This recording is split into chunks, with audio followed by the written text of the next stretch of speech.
তো চলো আমি একটা ব্রালেটের উপর একটা কটন শাড়ি ড্র্যাপ দেখাচ্ছি।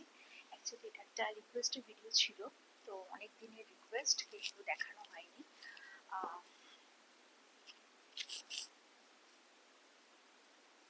একটু পজ হয়েছি, একটু দাঁড়াও দেখাচ্ছি ড্র্যাপিংটা। তার আগে ওয়েলকামটা করে নিই। Hey guys, good evening and welcome to my channel Tips Up Bag. কেমন আছো তোমরা সবাই? আশা করছি সবাই ভালো আছো। আর আজকে আমি শাড়ি ড্রেপিংটা দেখাচ্ছি, পালিংটা অবশ্যই নর্মাল নেবো না, মানে নর্মাল শাড়ি ড্রেপিংয়ের একটু বিশেষত্ব কিছু তো অবশ্যই থাকবে। বিশেষত্ব না থাকলে লোক দেখবে কেন? যেমন তোমার গলায় যদি একটা সরু চেনও থাকে, সেটা সিটি গোল্ডের হোক বা সোনার, সোনার হলে লোক দেখবে শো অফ করে না, সে জানে তার কাছে মানে সোনারই আছে। কিন্তু যদি সিটি গোল্ড হয় বা গোল্ড প্লেটেড হয়, সবাই নয়, অনেকে দেখবে সেটাকে ভীষণভাবে শো অফ করে, কেননা সে জানে এটা তো সোনার নয়।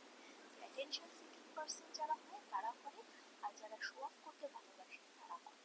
তো তোমরা কি এর মধ্যে কোনো দলে পড়ো না কোনোটাতেই পড়ো না, একটু আমাকে জানিও।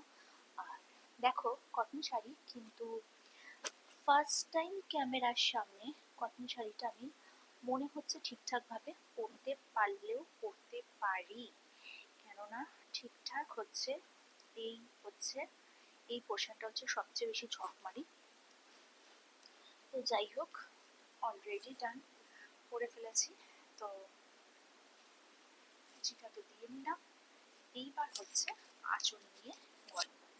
আচ্ছা, আঁচল তো নর্মাল ভাবে দিয়ে দেওয়াই যায়, বাট নর্মাল আঁচল দিয়ে শাড়ি পরাটা কিন্তু খুব একটা কাজের কথা নয়। তো স্নান করে বেরিয়ে মনে হলো এরকম একটা শাড়ি ড্রেপিং শেয়ার করি, বুঝতেই পারছো চুল দেখে সবে স্নান করে বেরিয়েছি। তো এরকম শাড়ি ড্রেপিং তো সবাই করে, খুব সাধারণ এটা। কিন্তু যদি আমি একটু ডিফারেন্ট ওয়েতে আঁচলটা দিতে চাই, তাহলে আমি আঁচলটাকে কিভাবে দিতে পারি। আঁচলটা কিন্তু আমি তোমাদের এর আগে দেখিয়েছিলাম। এখানে তোমরা আঁচলটাকে নট করে দিতে পারো ফার্স্ট সিকিউরিটির জন্য। সিকিউর করার জন্য আঁচলটাকে ওরকম নট করে তোমরা দিতেই পারো, কিন্তু আমি আজকে আঁচলটা ওইভাবে দেবো না। আমি আজকে আঁচলটা দিলাম এইভাবে। এই পোর্শনটুকু আঁচলটাকে তোমরা এরকম ভাবে পেঁচিয়ে নেবে, আর বাকি পোর্শনটা নর্মাল যেরকম রাখান সেরকমই রাখবে। তাতে কি হবে, আঁচলটা দেখতেও ভালো লাগবে আর জিনিসটাও অনেক বেশি অ্যাট্রাকটিভ হবে। এবার অনেকে বলতে পারে, মানে যারা আমার হেটার্স আর কি, আমাকে একটু বেশি ভালোবাসে আমার লাভার্সদের থেকে, তারা তো বলতেই পারো যে শাড়ি এরকম ভাবে পেঁচিয়ে পরার কারণটা কি, একটু বেশি শো অফ করার জন্য? আসলে তোমরা যদি সেটা মনে করো তাহলে সেটাই।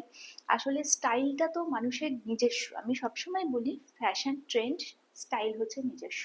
তো নিজস্ব স্টাইল মানুষ যেভাবে খুশি সেভাবেই করতে পারে, যেটা সে কনফিডেন্টলি অবশ্যই ক্যারি করতে পারে। তো দেখো অলমোস্ট ডান। নর্মাল একটা কটন শাড়ি একটা ব্রালেটের ওপর যদি তোমরা পরো, তাহলে কিন্তু শাড়িটা তোমরা অবশ্যই এরকম ভাবে পরতে পারো, যেটার ব্যাক লুক হচ্ছে এরকম হচ্ছে আর ফ্রন্ট লুক হচ্ছে এইরকম।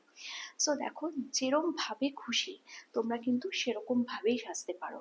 সাজটা ডিপেন্ড করছে তোমার আয়নার সামনে দাঁড়িয়ে তোমাকে কিরম লাগছে, তুমি কতটা কনফিডেন্ট এবং তোমার চোখে তোমাকে ভালো লাগছে কিনা, এটাই হচ্ছে আসল।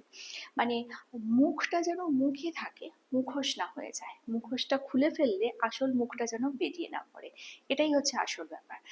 তুমি স্টাইল করো তোমার মতো, তোমার নিজস্বতা বজায় রেখে, তোমার স্বাধীনতা বজায় রেখে এবং তোমার আত্মবিশ্বাস বজায় রেখে। বাকি কে কি বললো সেটা তো তাদের ব্যাপার। সো কেমন লাগলো একটু বলো। কালকে আসবো একটা নতুন ভিডিও নিয়ে, ততক্ষণের জন্য